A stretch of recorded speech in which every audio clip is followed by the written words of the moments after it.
You're now listening to the Garage Guys Fantasy Sports Podcast.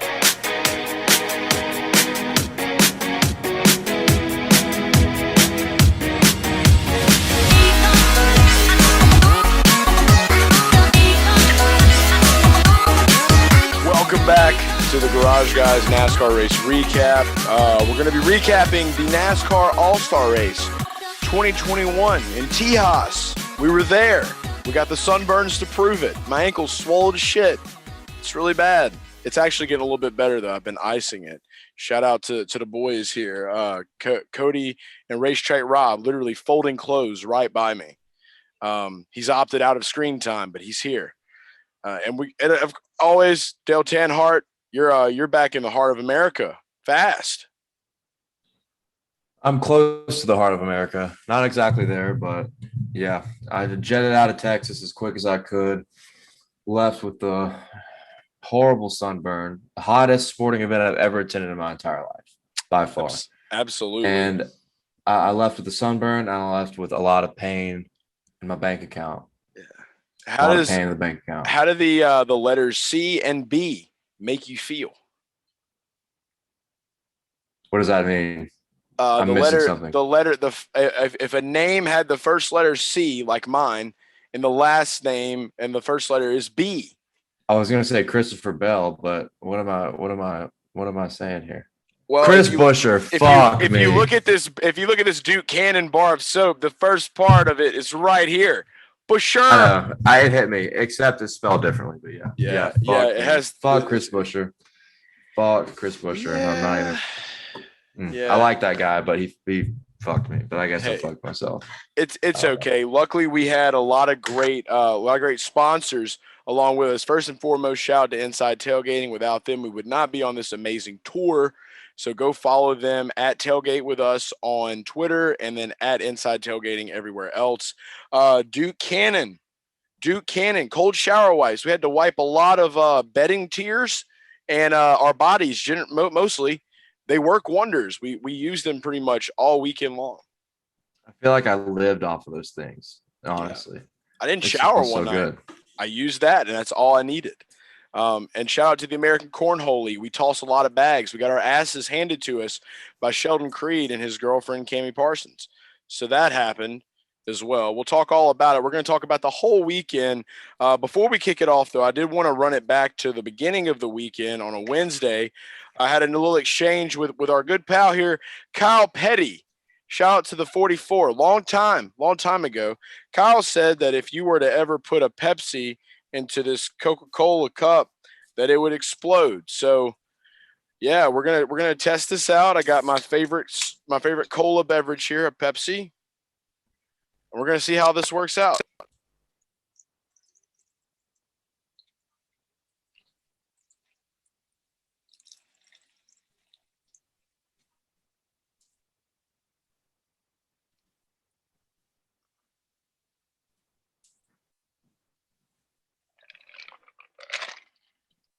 Yeah, Kyle's a liar.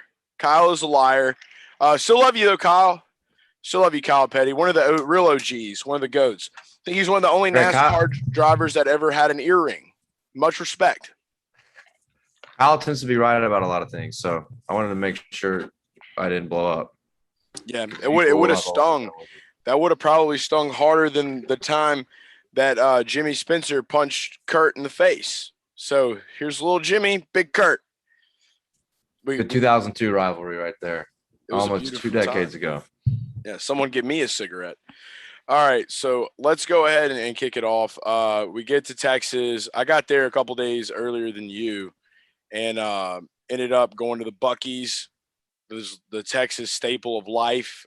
Pretty much took a shit on Texas and the Buc-ee's, but then started coming around to Texas a little bit. But when you weren't there, I was just kind of like, man, this place, if one guy in Texas is kind of okay, I had to kind of be there. I had to flex my nuts a little bit. I'm one garage guy here in Texas. And then turns out you were in the fucking, the RV compartment the whole time. And I wish I'd have known that, because then you could have came into Buc-ee's too, but then you popped in and it was just great times. It was great times from there on out, just sunburn times, but we met a lot of great people. That's okay. It was kind of cozy in there. I I started to believe that the Dell phone was actually hooked into something. And I was calling my family members, Oh, it dead is. family members. I thought they were alive, and then you found me, and then I was like, oh wait, they're dead. But It it's okay. runs off of the pure joy from the 2001 Daytona win of Dale Earnhardt Jr. That whole spirit, it just embodies that. That's what powers the phone to this day. To Just this for day. everybody out there, that phone is magical. When you put it up to your ear, it's just like an instant rush of dopamine, just excessive dopamine just flowing through. It's like meth. It's like meth, just instant meth right Big there. meth phone. It's a beautiful thing. Big meth phone. Big meth phone. Well, I don't know how Dale Jr. would feel about that, but I'm sure we'll find out all about what Dale Jr. thinks because NBC is back. There's been a shit ton of talk on Twitter lately about Fox and then leaving out NBC coming in. People bitching about the race per usual, the package. I know we have a lot to talk about on that. So there's just a ton to cover on this show. Dale, I'm just going to turn to you. Where do we start? Do we start with the race on Sunday with the Cup race, or do we start from just a weekend and build up to it? What do you want to do, man? I'd say we start with the weekend because I don't know Texas. The one big thing you left out is how Texas, and I agree with this opinion, is that they ruined the racetrack, and now they just keep trying with this PJ1 nonsense that causes more wrecks than it prevents. Trying to create another racing line. I mean, it does create a racing groove, but it's just if you get a little too outside of it, I mean, you're going to junk your race car. And we saw a bunch of that all weekend long. So that's a big topic right there. It affected the Truck Series. It affected the Xfinity Series, Cup Series. I guess with the conditions, it wasn't too bad. But yeah, Truck Race wasn't a great one. Ross Chastain getting DQ'd screwed our bets. And then when that happened, I knew the weekend was going to be cursed. It was going to be a shit show. Xfinity Race, I thought was a really good race, which it seems like the package and the racing there tends to be better every single week because more in the driver's hands, and we'll get more into that topic later as well. But Justin Allgaier was running away with it, and then NASCAR throws a Mickey Mouse caution. Shout out to NASCAR for Shout out to Mickey being. Mouse as well. He's warmed a lot of children's hearts in his time. I'm not going to go there. I'm going to go with NASCAR and Steve O'Donnell. Shout out to Steve O'Donnell and NASCAR for continuing to be incompetent fucks all the time. I'm mad as a betting man, but people who don't bet, the community is outraged because you guys constantly do the opposite of what every single fan wants. Constantly. But there's so much that we can get. I would love to go ahead and jump right I could into go it. down a tube. I could go down a rabbit hole with that. I'm going to choose not to. Yeah. I'm going to go ahead and choose not to go as far as I would like to. I could go Randy the Plumber on coolers, but how Randy the Plumber goes on coolers, I would go on Steve O'Donnell's incompetent decision making. But anyway, I'll go. I mean, that was a little kind of a long summary of a recap to get into this, but I'll let you kind of guide us on where you want to go. Yes. After hearing that. Yeah, man. So there's tons to talk about with that. And I think that that's a good starting point. So obviously, great weekend for us in the infield, except hot as shit. We've got that out the way. We ate crawfish this weekend. That was one of the big highlights that they actually had crawfish. I was at home. It was great. Shout out to Andy. Andy knows who he is. And Dave. Andy and Dave, two great guys that we met over the weekend. They go to Texas, been going there since 97, since the inaugural Texas 500. Shout out Sick to hat. Scott. Yeah, Scott hooked us up with these hats. One of the first days I got there was great shit. Texas all around, like I said, as from a standpoint of like the people and the fun that we had, it's not as rowdy as Dega. And I will say that every week until it's Dega week.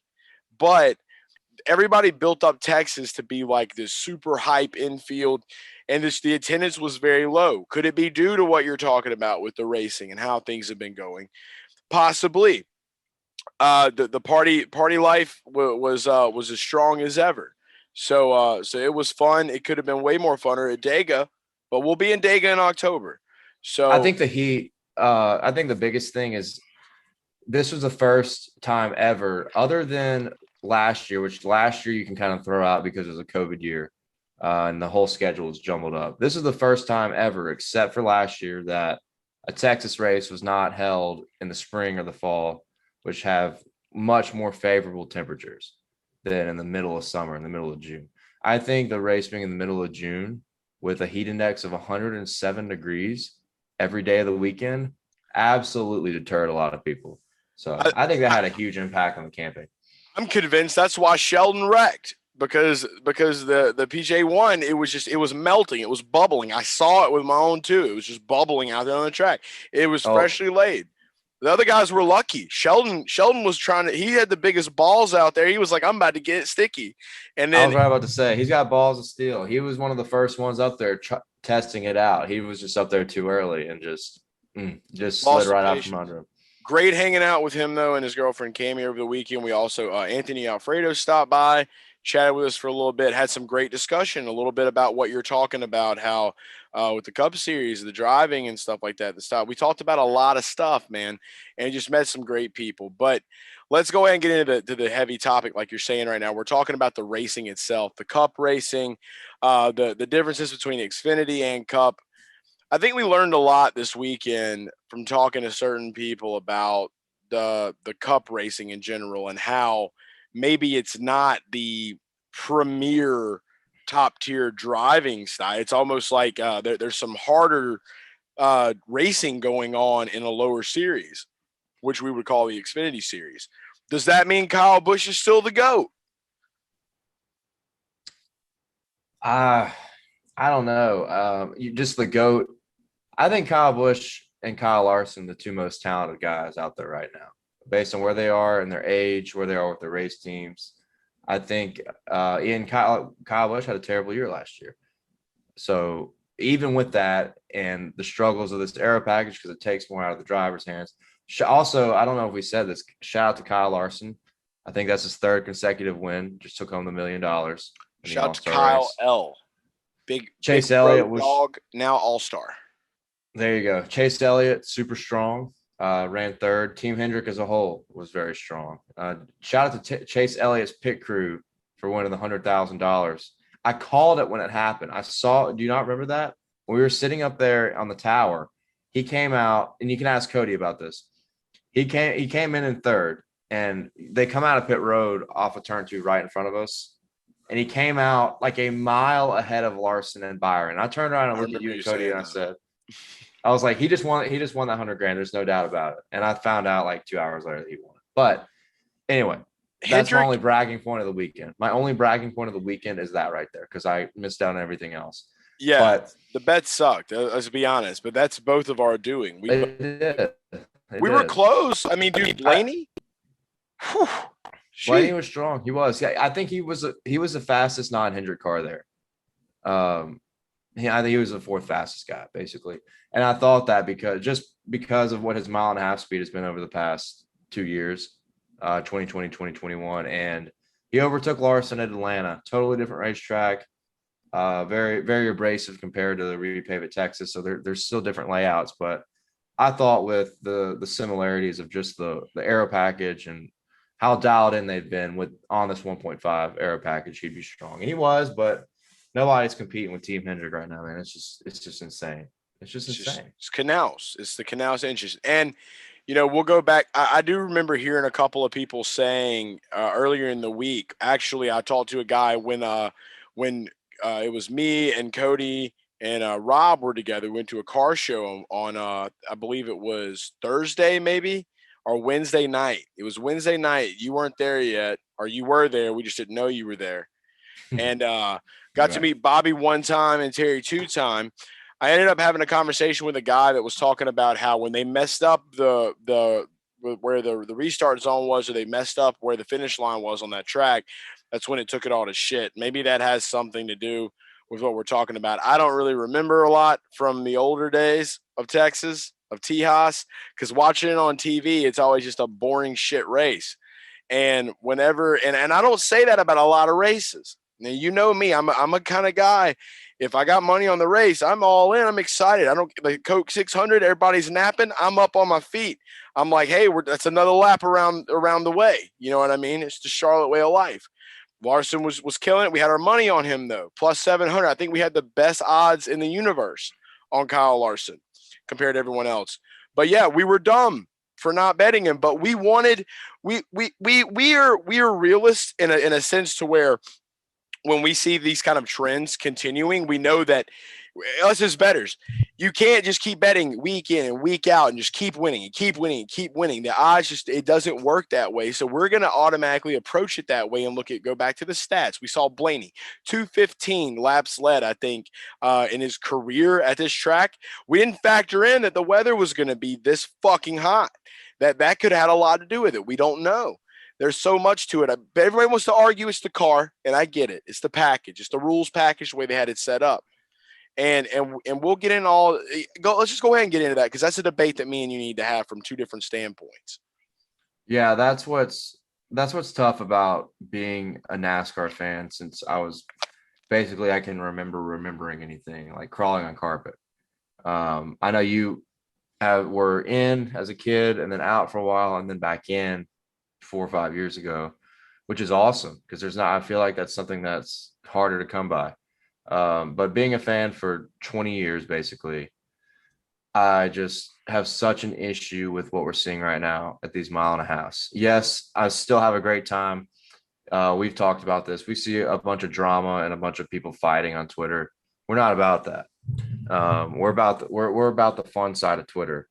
And the fun side of content when it comes to NASCAR and auto racing and sports.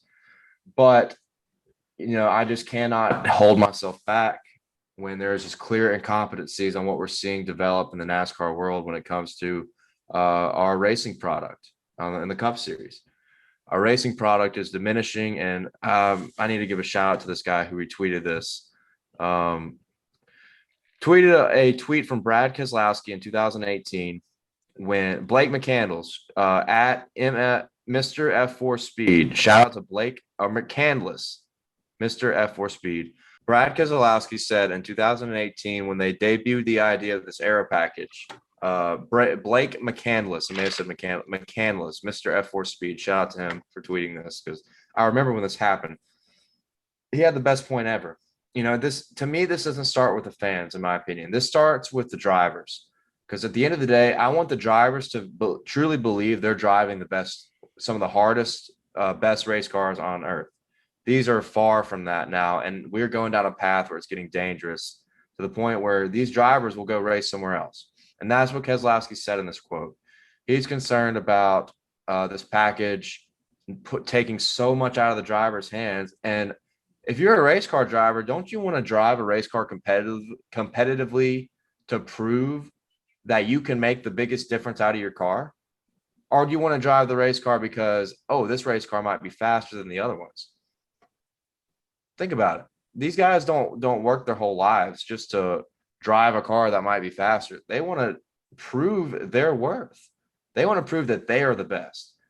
This is competition. This is supposed to be one of the most fierce racing competition, just NASCAR itself. I could have worded that better, but NASCAR itself should pride themselves on being one of the most competitive forms of auto racing over the past 60 years. And starting in 2019, we are going down a dangerous path where for some fucking reason, Steve O'Donnell, you incompetent fuck, for some reason, you think that this aero package is good for racing. It is embarrassing that you think that. Formula One and IndyCar and even local short tracks, sprint cars, late models, they're literally laughing at you. They're laughing at you. They're laughing at your decision-making to keep this going. So I like that tweet. Once again, shout out to Blake McCandless. I think that's how you say his name. Because I remember that Keselowski quote, and we're just going down a dangerous path where we're taking too much out of the driver's hands. And when you do that, the drivers don't enjoy what they're doing. They will go somewhere else. And then when the names start leaving, the fans start leaving. I think one of the biggest – go ahead. I know. I'm ready. I'm ready just to dive into this. So, yeah, you said it from the jump. I'm a guy that came in as a kid. I was hooked in. I, got to go to actual races, watch the Rainbow Warrior, go against the Man in Black, the 3 and the 24. It was just exciting as a kid to get to see that. Went to Talladega pretty much every year of my life up until the time I was about 9 or 10 years old. Then I went like once around the time, like I think it was like '08, right when Dale Jr. went to Hendrick. I think that was the first year I went back to Dega. Then went back again in like 2012 and 2017, whatever. It was a few times, but Dega's all I knew was super speedway racing. So I would watch NASCAR a little bit here and there. It was one of those deals where like watching it on TV was something I did with my dad. And, it would always be exciting because like it was just watching the cars go that fast, whatever. But then it was the Jimmy Johnson era. Everybody was, Jimmy and Canals were killing it. I got out for a while, did my own jam, got back in 2017, whatever. We're here now, and my biggest issue that I have is that people bitch too much. There is always going to be things to bitch about with racing, with any sport. Everybody's got an opinion. Everybody's got an asshole. It's the same shit, different day. They could fix everything in the world and the wheels wouldn't be big enough. Or, everybody's bitching about the one lug nut and shit like that. And I get your point. The drivers want to feel like they're putting their all into the car. That starts at an owner level. And I understand NASCAR is putting a rules package out where you have to follow these rules. You have to do these certain things. I understand that in general, but I feel like a lot of this stuff started because drivers were bitching because cars weren't safe enough. It's like when you get to a point to where you can make freedom of how you make your own adjustments, whatever, you're not really going to know the safety precautions. You'd have to do a little bit more work. And the whole reason that we're here in this point right now was because of safety, because after Dale Earnhardt died, all these developments, these things have been to make the car safer and better and safer and safer. Logano's bitching about flipping in the air, and no disrespect to him.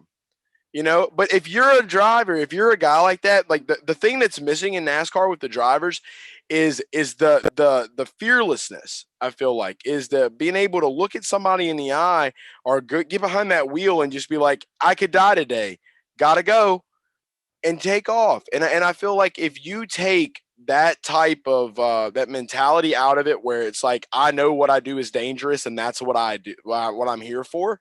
I want to be competitive, but I also know my risk. That might could work out better, but then you're going to have people constantly bitching. It's never going to be good enough. IndyCar probably has their problems. I don't watch it enough. F1 probably has their problems. But one thing I will say is that me and you both did find out it's going to be a lot more mechanical going into this new package. It's all going to be about the machine itself and not so much about the driver from what we're hearing. But it could be, though. I don't think this new car, there are a lot of good things about this new car that we've heard about. It's more difficult to drive than what we have right now. That's a plus. It looks, yeah. I think some of the specs in the aero package could be good. The bottom line are just a few things about restricting the horsepower and how big the spoiler is.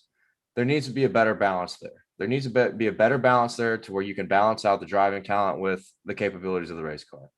That's all I want. I mean, you can go back to 2014, 2015, where they had huge spoilers, high downforce, but high horsepower too.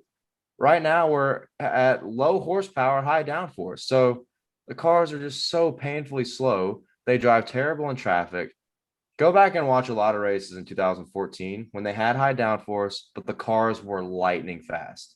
And you talked about the safety. Just for the record, Daytona and Talladega are not included in this debate because I'm fine with whatever super speedway package they have, because I'm fine with it being safe. The racing is always exciting no matter what. And you're right. People will still complain about it regardless. The racing is always exciting no matter what, my ass, because you're upset about it. It's just like everybody else. And I think this has more to do with you are a 20-year fan, strong. Hold on. You misheard me. I'm saying the racing is always exciting at Daytona and Talladega, those two tracks. I'm not talking about anything else. The aero package they run there is substantially different from what they run everywhere else. Understood. Yeah. So I'm mainly the main discussion here is about the mile and a halves, which make up a pretty big bulk of the schedule. And I think we're moving away from that because we're talking about more short tracks, obviously more road courses, and the idea of street courses. I like. A lot of people are complaining about that. I don't hate that. I think that's that appeals to more newer fans. I'm okay with that. I want But a on these mile and a halves, the drivability or just the ability for drivers to make a huge difference in their performance is just not there. And that's what will cause drivers to leave the sport and go to places like IndyCar. Formula One's a steep jump, but Jimmy Johnson left to go to IndyCar. I guarantee you half the reason wasn't because he was done or washed up. Half the reason was because of the aero package. That dude is a wheelman and struggled mightily last year because he's used to driving 900 horsepower NASCAR. And now he's driving 550 with a massive spoiler. It's like it's like going from driving. It's like me on the interstate driving 80, and then I'm on the interstate driving 35. That's a good equivalent. That dude was calling the Camaros Monte Carlos last year. He was like, "Yeah, this Monte Carlo, I guess." It's like he didn't even know what the fuck he was driving. He was trying to relive the glory days. He was trying to relive the glory days of 7-time. Shout out to Monte Carlos. Those cars are bitching. They might be ugly, but they're bitching. Me and you were discussing this as well before we even started talking about the show. We both talked about how we wanted to discuss this too. And the other side of it is that you're a 20-year NASCAR fan. You've watched this way longer than I have. You were a fan of the tandem racing. We talked about that over the weekend. And a lot of people can't handle that from entertainment standpoint. People don't want to just sit there and watch over and over and over again. And that's why I'm so big on get your ass out to a track before you sit there and judge NASCAR.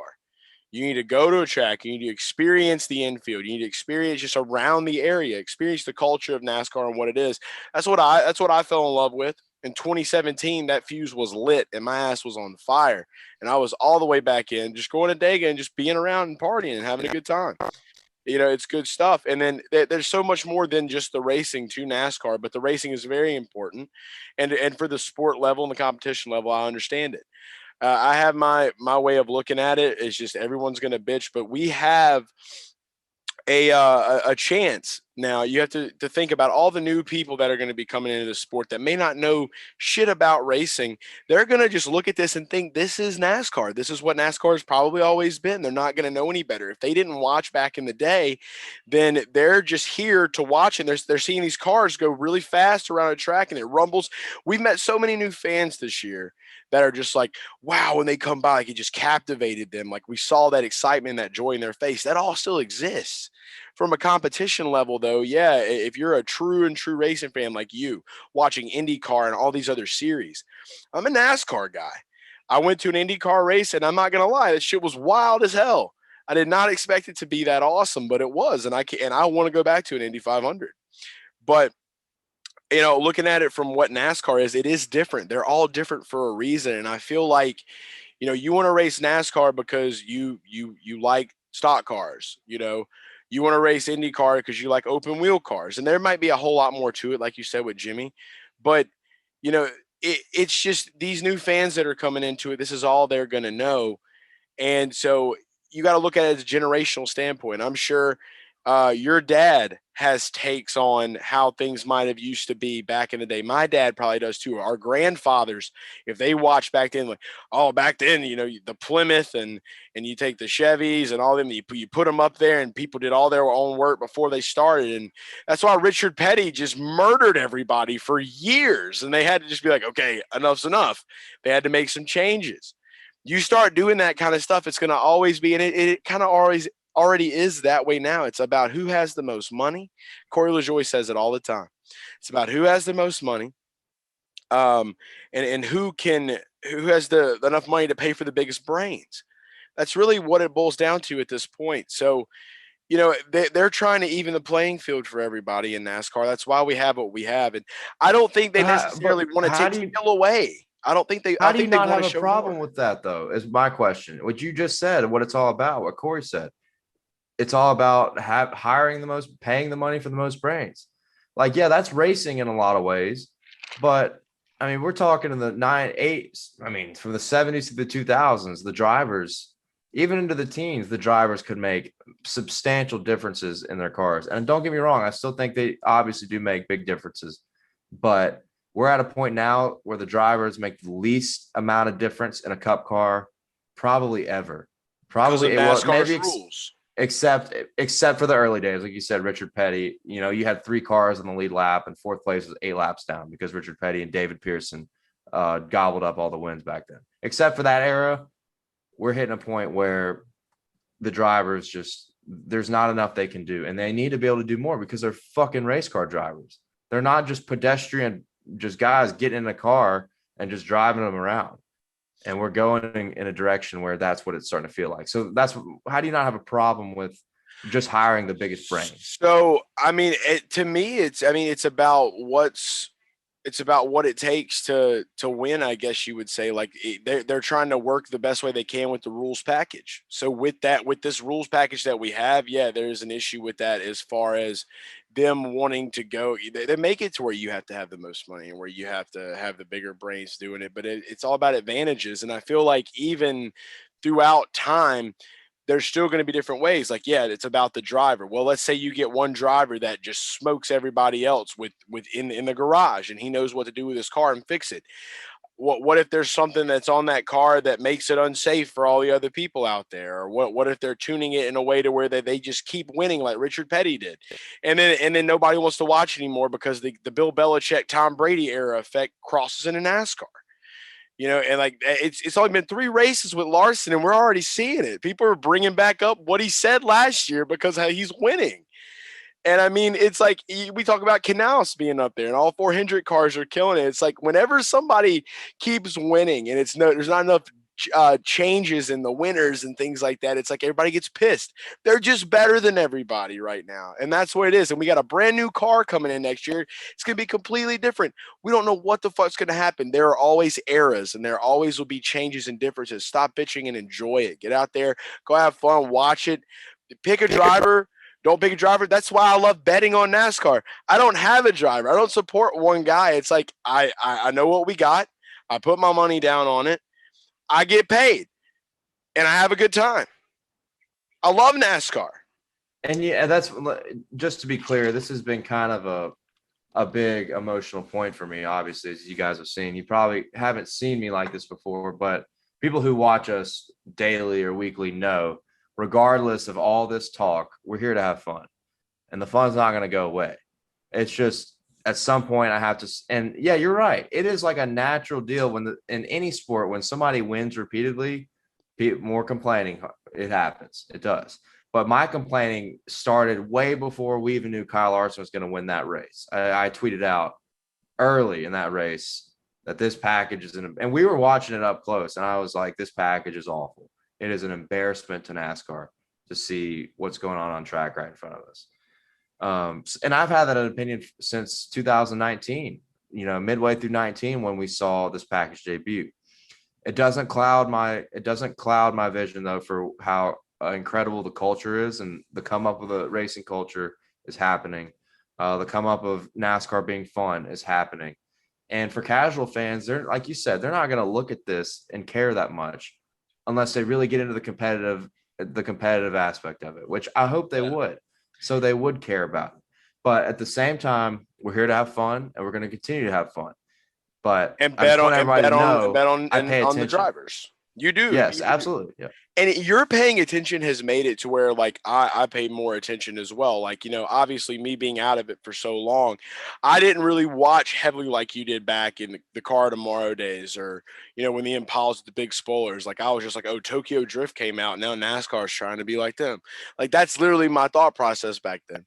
And that's because I wasn't watching it heavy like you were. But I will say this much about it. I would love to get back, and we had this conversation over the weekend as well. Would love to get back to the point to where a driver wins, and it's like, yeah, Ford is the best, Chevy's the best, Toyota. It's all about the Toyotas. That's what it's all about. I want to see the manufacturers, like we discussed. That is something I'm big on too, because that was like what NASCAR was about. You got these guys running moonshine. And the next thing you know, these manufacturers are stepping in. They're like, we're going to build the best race car. No, we're going to build the best race car. You get shit like that hype back up. And I'm pretty sure that's probably what you're talking about here. It's the same kind of like runs in the same deal. But at the same time, it's like, I watched Drive not too long ago. It was an F1 movie, but you had Homeboy that was building this car and he's like, I'm going to make that car run 2 seconds faster than it would that you have it now, and he did it. It's just like those kind of fine tunings and little things like that can just change the game of everything. You're smiling like you just got something. That movie is really dumb. That movie is really dumb. Yeah, really, I didn't really like dumb. that guy. The rat face guy, wasn't a big fan of him. Hemsworth's character was great guy. I like that guy. It's just a dramatized fantasy world, and it doesn't represent racing at all. Like the realistic, which is fine, it's Hollywood, so it's whatever. But for that that movie's clip, laughable at times. But for that clip, though, that one clip where he was like, I can make this car run, 0.2 of a second faster if you let me do this. That's the kind of shit we're talking about here. And like, that's just maybe me trying to understand more of it, just being more of the casual fan that likes to bet and likes to be able to say, I see these things, I know what to look at and what to follow to try to pick the winners. And, we should have known better this week with Kyle. You know what I just thought about, though? This actually just hit me. The Dale Shades got not broken, but they took a step back. They have to be repaired. They're in the middle of being repaired right now. This is the first weekend I've ever not had my Dale Shades, and I had the worst NASCAR betting weekend of my life. Where the fuck are the Dale Shades? That's the problem. I'm going to get them. We're going to have them for Nashville. That was like me at that one race where I wore a current driver's shirt and it fucked up everything, fucked up all the juju. So what driver? Who was it? I wore a Chase Elliott shirt. Oh. The 24. It was kind of a vintage though. It was the 24 I like Chase that 24 Elliott. Napa. I like that car. Yeah. It was that one. But yeah, this weekend I'm a big cutoff guy now. I'm about to start working out, I'm not really going to work out. I'm just like gym ready. You know what I mean? Just ready if you need to. Ready if you feel like going. Is there a gym over there? I could go if I felt like it. Just don't ever feel like it. You look like you're going to look like you're always ready. Mm-hmm. That's what's important. Just appearing like you're going to, but never actually do. Hans and Franz, we're here to pump you up. Yeah. Nice. There we go. Old SNL. How about? I didn't expect an old SNL reference in there. We've been talking about SNL a lot on this tour. A lot. 90s SNL. We need to get. I don't know if we have a VCR on that. Not a VCR. I don't know if we have any kind of like DVD player on that thing. But we need to get like the best of SNL. Have you seen those on Netflix and stuff? Of like Chris Farley, like Will Ferrell. I think there's one of There's a DVD. Dana Carvey. There's some good ones. We need to watch those sometime. I'm down. We'll find that. There is a DVD player in here, by the way. I found it. So nice. Cool. So yeah, I think we'll leave it at this. We've had a lot of really deep NASCAR talk tonight, and I loved it. Honestly, we talked a little bit about betting, but it was the All Star Race. We're back to the real show. Come this weekend in Nashville Super Speedway. It's going to be wild. We're going to be there. People already know about our party bus somehow. So that's going to be fun. Now everybody knows about the party bus because it's on the show now. And it's full. It is super full. You can try your best to get on. Just be on the street. Just wave. We'll see what happens. But yeah, we're going to be out in Nashville. It's going to be a great time. I'm excited. First time back since 2011, I think, for Xfinity. Maybe I could be wrong on that year. I mean, Cub hasn't been at Nashville Super Speedway. If not, maybe never.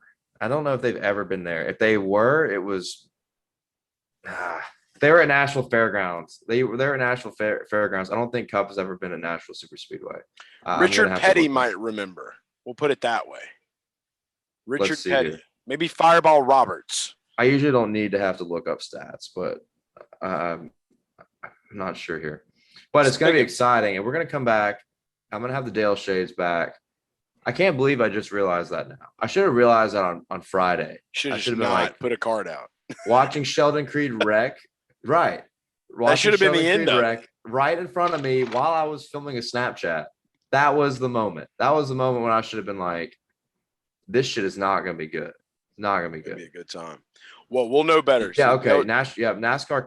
NASCAR Cup has never raced a National Super Speedway. That's what I thought. First time race. This is 2 first-time Cup Series races we've gotten to see in person this year. Incredible. And then we'll see Road America too, also another first timer. That's gonna be exciting. Cheers to Kyle. This Kyle. Practice Kyle Petty. and there you go. Practice and qualifying also. Keep that in mind for all the bettors out there. And one more time, I just want to say, I want everyone to know that this sport is my life. It is my fucking life. It's been my life for 20 years, and I want it to be in my life for the next 40, 50 years. I don't want this sport to die. And I'm just so concerned with where we're going on the mile and a half. Hey, so guy. That's my emotion there, and that's why you saw it. You're not that guy. Okay, we're gonna save it. We're gonna save NASCAR. That's what we're here to do. Steve O'Donnell, you're not that guy, pal. You're not that guy. Not that guy. I'll back you up. Shout out to TikTok for making me laugh a lot. Shout out to the Tiki of the Taki. But no, it's not going anywhere. We're in this sport till death, baby. Till death. All right. So I don't plan on dying anytime soon. So cheers to them. Cheers to everybody that loves us. Be sure to follow us. Be sure to like, subscribe, whatever. You're listening on podcasts.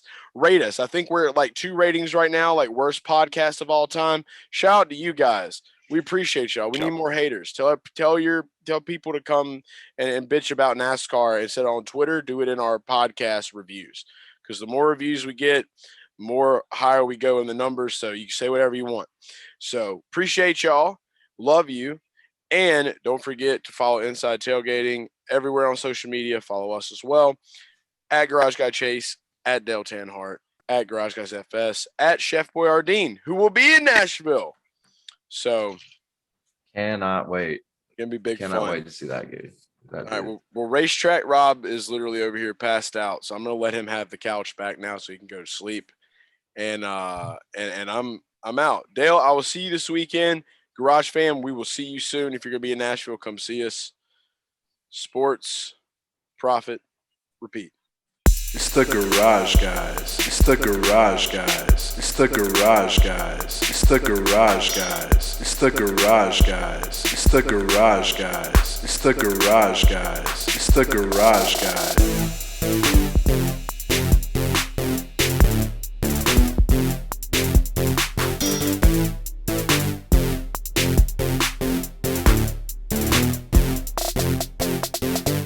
It's the Garage Guys. It's the Garage Guys. It's the Garage Guys. It's the Garage Guys. It's the Garage Guys. It's the Garage Guys. It's the Garage Guys.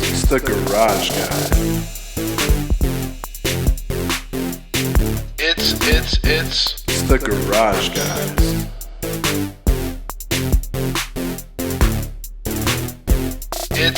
It's the Garage Guys.